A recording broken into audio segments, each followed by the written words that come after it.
Sino nga ba ang nagsasabi ng katotohanan kina dating Pangulong Rodrigo Duterte at Pangulong Bongbong Marcos kaugnay sa pinaka-controversial na 2025 national budget? Conference Committee report ito.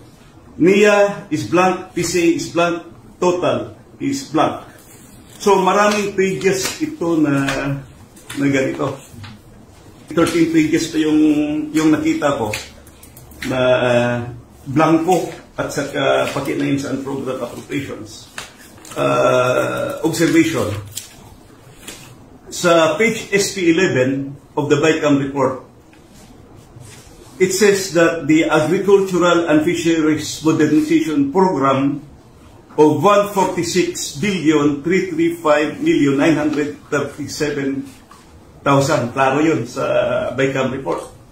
However, pagdating sa GAA, General Appropriations Act, ang lumabas na figure is only 126,728,221,000. Ang ibig sabihin, merong discrepancy. So, paano nagka-discrepancy? So, bakit pinirmahan ng members? So, the House and the Senate ratified defective BICAM report. In other words, apektado yung ating GAA. Because makikita ito, nandito sa ito yung copy ng total copy ng Bicameral Conference Committee report. Nandito yung 222 pages. May mga vacant pages. I really don't know kung paano lumabas na may figure na pagdating sa GAA.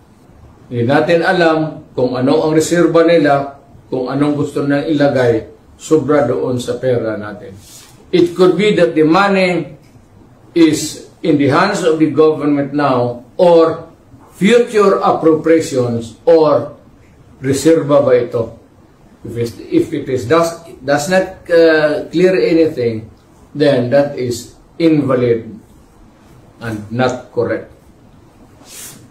In other words, inapprove ni President Marcos Jr. yung insertion of about 421 billion. Napakalaki yan. So he owned up, he is responsible for this 421 billion insertion. Kunin lang po namin yung reactions niyo regarding reactions niyo, sir, regarding sa allegation po ni former President Duterte regarding sa blank items. He's lying.